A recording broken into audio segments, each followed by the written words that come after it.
Vous savez tous dans le nom précieux du Seigneur Jésus. Soyez les bienvenus ici à Abidjan, à cet AG qui nous rassemble aujourd'hui ce dimanche devant Dieu pour lui rendre toute la gloire, pour le bénir. Nous sommes très heureux de vous recevoir et de vous accueillir. Nous sommes également bénis, nous sommes heureux de voir toutes les bénédictions que le Seigneur est en train de réaliser. Je vous en prie. Nous sommes heureux de ce que Dieu est en train de faire dans la mission La Voix de l'Évangile. La fin de l'année 2016 a été une année de bonne surprise. Elle a été une année de bonne surprise parce que nous avons entendu des témoignages qui nous ont donné beaucoup de joie dans le cœur. Et nous lui rendons toute la gloire pour ça. Le Seigneur a travaillé dans plusieurs assemblées. Il a travaillé dans la vie de plusieurs pasteurs. Il a suscité des personnes avec un cœur libéral qui ont intervenu et qui ont agi, qui sont laissés conduits par Dieu. Et le Seigneur a commencé avec eux à accomplir des choses merveilleuses. Et bien aimés, il faudrait seulement savoir que ce n'est que le début de ce que nous sommes en train, le début de ce que Dieu va faire, que nous sommes en train de constater comme ça. Pour cela, je voudrais exhorter chacun à davantage saisir la barre, bien plus fortement, de ne pas lâcher prise et d'avancer. Parce que Dieu ne fait que commencer. Le Seigneur ne fait que commencer. Nous avons une grande bataille à livrer, nous avons un parcours long à traverser, un chemin long à emprunter. Personne ne doit se décourager, personne ne doit lâcher prise, mais tout le monde doit avancer. Celui qui croit verra la gloire de Dieu. Mais celui qui ne croit pas, assurément, jettera le point dans le chemin. Il lâchera prise et donc il ne pourra pas voir ce que Dieu lui a réservé. Gloire à Dieu. Il faut croire. Tout ce que le Seigneur nous demande, c'est de croire. Tout ce que Dieu nous demande, depuis que nous nous sommes convertis, c'est de croire, d'avoir la foi et que notre foi soit manifeste. C'est parce que nous avons cru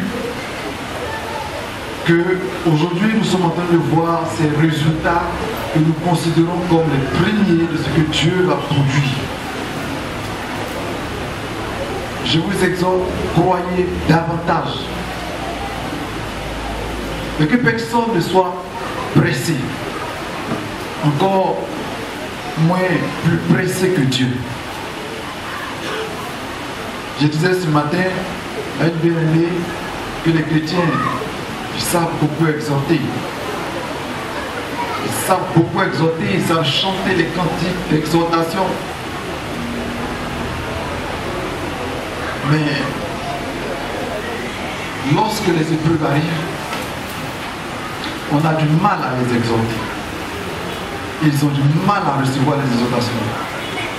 Ils ont du mal à écouter. Ils ne croient plus en rien. Et ils abandonnent leur zèle. C'est l'une des choses qui fait qu'on perd et qu'on ne peut pas réussir. Alors qu'est-ce qu'on fait? On est obligé d'ouvrir l'oreille et d'écouter les diseurs de bonnes aventures. De croire à l'incroyable. Que nous sommes possédés et que nous avons des liens qui ont besoin d'être brisés parce qu'il y a plusieurs années que nous courons et nous ne recevons pas ce que nous recherchons. On va chercher les liens dans nos vies, on va commencer à les briser comme si Christ ne les avait pas déjà brisés pour nous à la croix. Et nous y passerons plusieurs années en train de chercher notre délivrance. Et des démons imaginaires se manifesteront. mais on ne recevra jamais ce que nous recherchons. Il faut croire. Il voudrait vous encourager et vous demander de croire. Ce que Dieu a dit de toi s'accomplira certainement.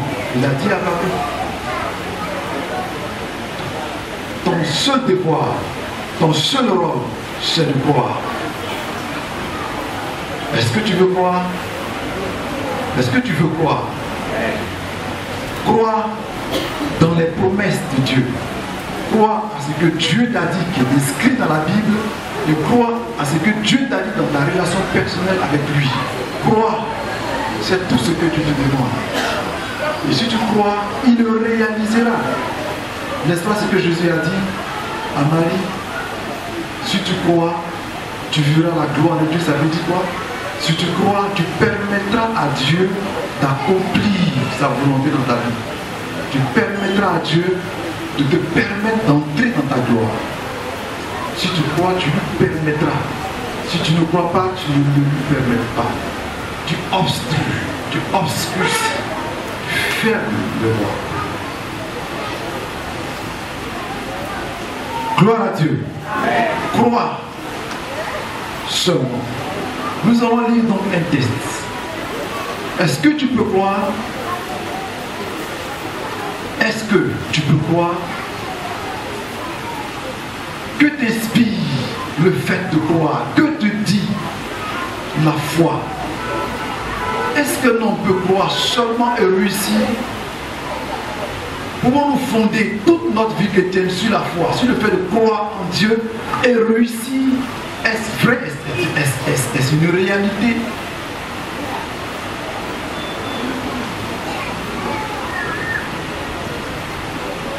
On va lire l'histoire d'un homme dans la Bible.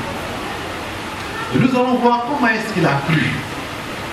Nous allons voir ce qui s'est passé dans sa vie lorsqu'il a cru. Et nous allons voir qu'est-ce que Dieu a fait dans sa vie lorsqu'il a cru. Alors, pour notre Bible dans Genèse 15, nous allons lire du verset 1 au verset 7.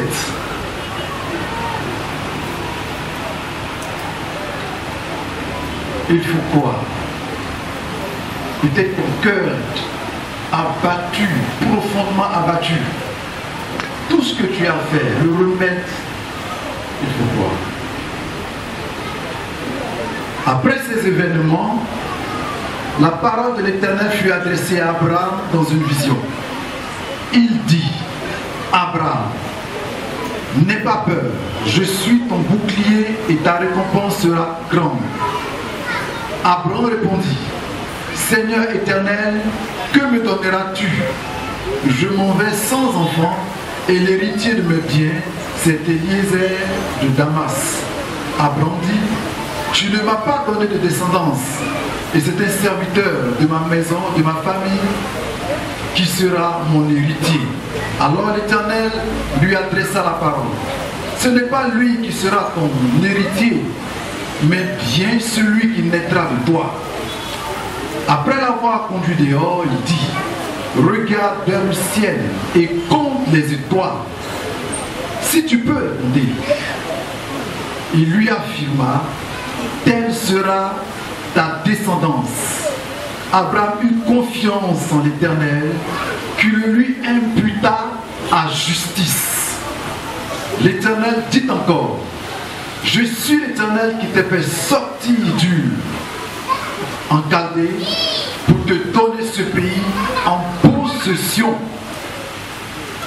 Qui n'a pas reçu une telle parole dans sa vie? Je suis l'Éternel qui t'a fait sortir d'Ur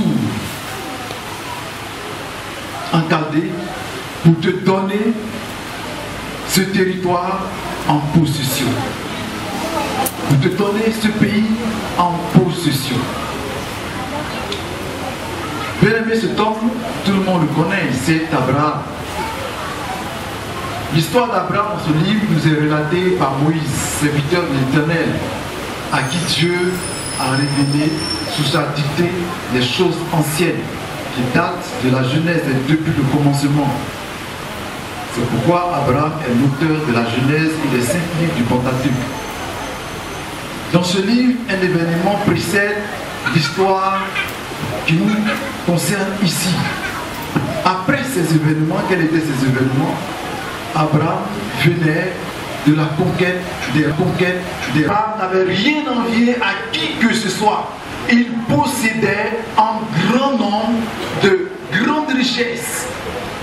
Vous voyez, il avait de l'or, il avait tout ce qui était pierres précieuses, il avait des bœufs, il avait assez de diverses sortes de troupeaux. Qu'est-ce qu'il n'avait pas? Il était plus riche que le roi du royaume les rois des royaumes où il est passé. À tel point que les gens le renvoyaient. Non, tu es tellement puissant que tu risques un jour de nous renverser. Abraham était puissant. Les seuls biens d'Abraham pouvaient couvrir toute la ville où il s'était né et aller au-delà. C'était un homme puissant, fort puissant. Les gens sur la terre énumèrent, comparent le bonheur au matériel. Pour eux, le bonheur, c'est le matériel. C'est l'argent, ce sont les biens. Mais Abraham était puissant ici. Il était très riche. Aujourd'hui, je dirais qu'Abraham serait un homme de la trempe des Bill Gates. Fort, puissant, matériellement, financièrement, en son temps. Suivi d'une forte crainte de Dieu. Mais l'histoire continue. Il nous est dit, la parole de l'Éternel fut adressée à Abraham en ces termes: n'aie pas peur, ne crains rien, je suis ton bouclier. Pourquoi Dieu viendrait-il dire à Abraham: n'aie pas peur, je suis ton bouclier? Dieu ne le dit pas pour rien. Pourquoi est-ce qu'il le dit? N'aie pas peur, je suis ton bouclier. N'aie pas peur. On a peur quand on tremble face à une situation, lorsqu'on se sent faible devant une situation, lorsqu'on regarde une situation supérieure pouvant nous écraser, nous dominer, nous effacer, et face à laquelle donc on s'estime très inférieur, très faible. Dans cette position, n'aie pas peur, Abraham avait une position de grande infériorité devant quelque chose. Vainqueur des rois, il rend celui, il tremble de peur. Vainqueur des rois, il rend celui, il tremble de faiblesse. Mais qu'est-ce qui faisait sa peur? Qu'est-ce qui faisait qu'il tremblait? Pour que Dieu vienne lui dire: n'aie pas peur, je suis ton bouclier. N'aie pas peur parce qu'il tremblait. Je suis ton bouclier parce qu'il se sentait faible, se sentait vulnérable. Arrivé à un moment donné de la vie de l'homme, on se sent faible, on se sent vulnérable, on se sent incapable, on se sent pauvre, on se sent malheureux, on se sent nul. On pense qu'on est né pour échouer. Au regard des autres qui prospèrent autour de nous, on a l'impression que nous sommes venus sur la terre pour souffrir, rien d'autre.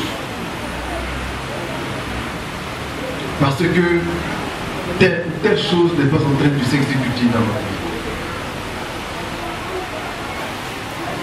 Dieu dit à Abraham: je suis ton bouclier, je suis ta force.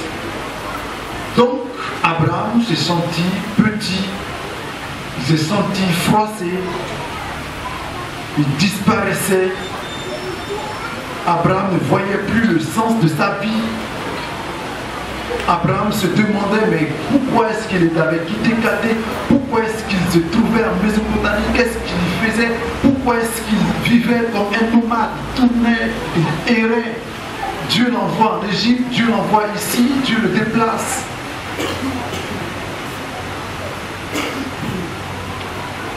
Lorsqu'on danse, lorsqu'on adore, lorsqu'on chante, on crie,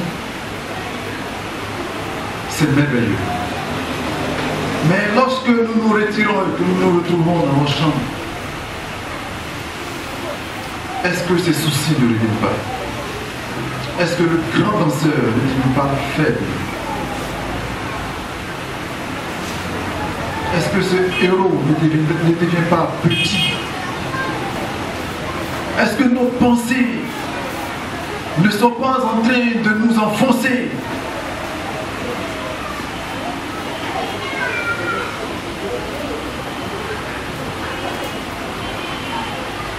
C'est cet Abraham traversé. Et ce qu'il dit, c'est quoi? Ce qu'il le dit, c'est quoi? Ce qu'il dit qu'Abraham traverse ces événements, c'est quoi?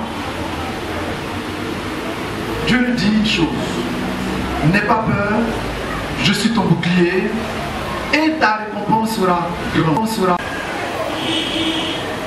Ce que je veux, c'est une seule chose. Je m'en vais sans enfant. C'était là tout le problème d'Abraham. C'était là toute la faiblesse, la peur, les craintes d'Abraham se trouvaient à ce niveau. Quand il avait sorti, que me donneras-tu? Il a dit à Dieu, que me donneras-tu? Dieu dit: ah bon, qu'est-ce que tu veux me dire? Il dit: mais je n'ai pas d'enfant. Et ce qui faisait la crainte d'Abraham, c'est ce qu'il énumère: je m'en vais sans enfant. Abraham se voyait vieux parce qu'il était vraiment vieux, et il voyait qu'il était en train de partir, il était en train de mourir, en train d'aller vers la fin de ses jours. Il allait bientôt mourir. Il disait, et donc il dit à Dieu: je m'en vais sans enfant. C'était ça la crainte d'Abraham. C'est ce qui le rendait faible. C'est ce qui faisait qu'Abraham, ce héros, après avoir vaincu ces grands rois, devenait petit. Il tremblait. Il se voyait comme une personne incapable, une personne qui ne pouvait rien, nulle, qui était faible. Frère, nos difficultés, voici l'image qu'elle nous donne. Au milieu des gens, nous avons un complexe d'infériorité. On ne veut pas s'exprimer librement. Parce que ce qui nous manque et que nous recherchons pendant plusieurs années est devenu finalement un handicap dans notre vie et nous empêche même de servir Dieu comme Dieu le veut.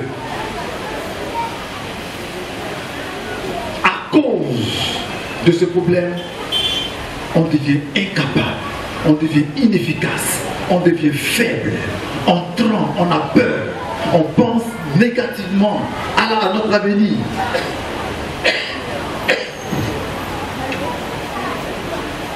Dans notre vie, le plus souvent qui nous tient et qui nous rend petits, qui nous rend faibles. Dans ta vie, c'est quoi? Quelle est cette chose qui te rend petit? De sorte que quand tu te trouves au milieu de tes amis, tu n'es pas libre. Quelle est cette chose qui t'enlève ta liberté, qui t'enlève ce que tu es d'enfant de Dieu, qui fait que tu oublies ton identité?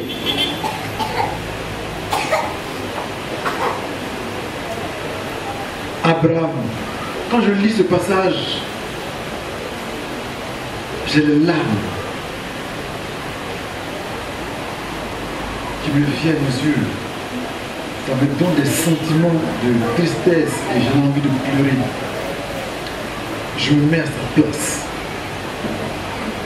et j'ai mal dans le cœur quand j'entends Abraham dire: je m'en vais sans enfant. Je ne condamne pas, mais je vois un homme qui part, mais un homme faible.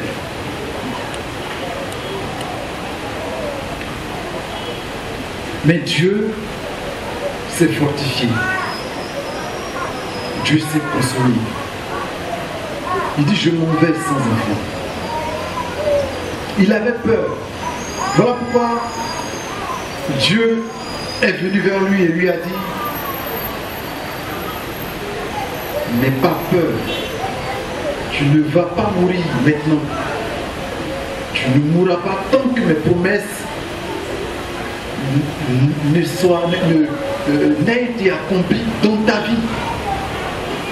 Tu ne mourras pas. Tant que tu n'aies vu l'accomplissement de mes promesses. C'était là la peur qui avait besoin d'être dissipée par une telle parole. Quel est ton problème, frère? Qu'est-ce qui te fait trembler? Qu'est-ce qui te secoue? Quels sont tes soucis? Tu as tout perdu? Tu poursuis quoi? Ça fait peut-être plusieurs années. As-tu perdu espoir?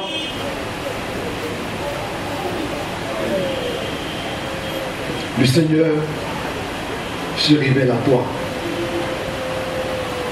et te parle en disant: n'aie pas peur, je suis ton bouclier.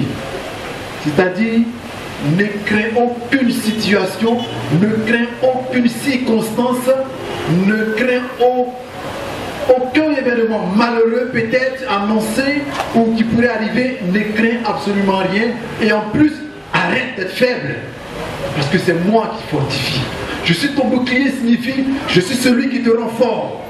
Je suis celui qui te donne de la vigueur. Je suis celui qui te donne de l'assurance. Je suis celui qui te donne de la solidité. Alors lève-toi, saute, bouge. Un enfant de Dieu ne doit pas se laisser affaiblir par les effets du monde. Donc, Dieu veut qu'on réagisse comme des héros, comme des vaillants, comme des personnes qui toujours se mettent au-dessus des événements, des circonstances malheureuses, douloureuses. Abraham devrait être à ce niveau. Mais là, le héros, le vainqueur de ces rois, se trouvait au bas de l'échelle à cause d'une promesse qui tardait de s'accomplir.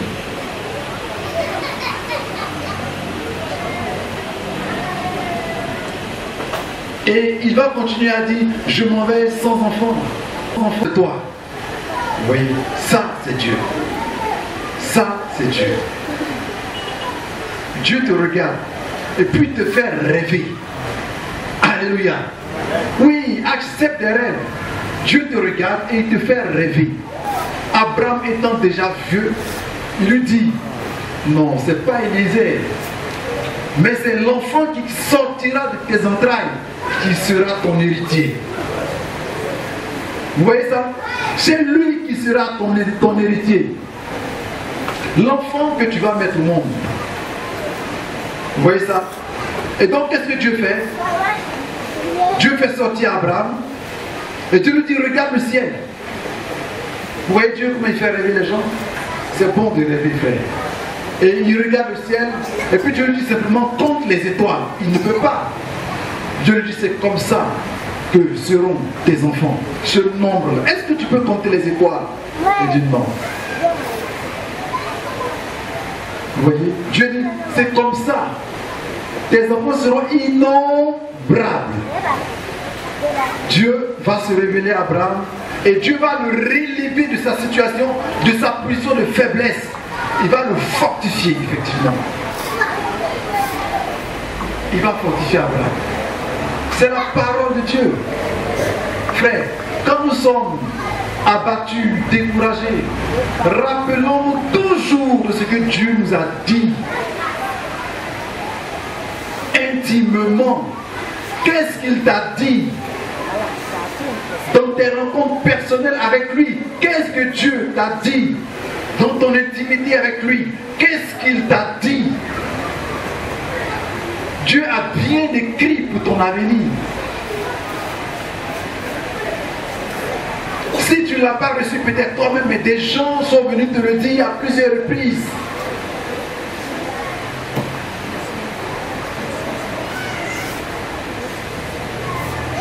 Et Dieu va rappeler ces choses encore à Abraham en disant, en attestant que ce n'est pas Élisée, mais un enfant qui sortira de ses entrailles. Abraham a cru sans hésiter. Abraham a cru sans hésiter. Et parce qu'Abraham a cru, Dieu l'a justifié. Dieu lui a donné une grande récompense du Nouveau Testament. Il y a la récompense du Nouveau Testament. La récompense que Christ est venu donner à tous ceux qui l'ont accepté. La justification. Dieu donne la justification à Abraham parce qu'il a cru. Dieu le rend juste devant lui. C'est-à-dire, Dieu l'a justifié, ça veut dire que Dieu a effacé ses péchés, Dieu lui a pardonné ses erreurs et Dieu l'a mis au rang des justes, au rang des saints, à cause de ce qu'il a cru. Or, cette grâce n'était pas encore accordée à ceux-là. Mais à nous, cette grâce a été accordée et est accordée à cause du sacrifice de Christ à la croix. Tous ceux qui croient en Christ sont justifiés. Abraham a été justifié dans son temps déjà. Parce qu'il avait cru seulement. Vous voyez ça? Et Dieu lui dit quoi? Je suis l'Éternel qui te fait sortir dur en Chaldée pour te donner ce pays en possession. Crois seulement. Et c'est là le problème des chrétiens. Beaucoup de bien-aimés ont la facilité, ils sont forts, ils sont bien frères, ils ont du zèle. Quand un autre frère est dans les difficultés, à l'exhorter. Non, ils peuvent l'exhorter. Ils ont tous les mots bien placés. Quand tu t'exhortes et puis tu le regardes, tu dis non, ce frère, il est bien. Non, ce frère, je vais faire comme lui, parce que je sais que lui, quand il rapporte les épreuves, il les surmonte facilement. Mais à leur tour, quand les épreuves arrivent, il n'y a pas de mots en français dans ta langue maternelle. Dans quoi encore? Même dans le parler en langue que tu apprends pour les exhorter, ils vont comprendre. Ils sont durs, implacables, têtus dans la mentalité, durs comme un rocher. Ils sont irrésistibles, impénétrants, imperméables, hermétiquement fermés aux conseils et aux exhortations qu'on leur donne. Ça ne passe pas. Ils ont une seule chose dans leur tête. Porter, oui, cadrer,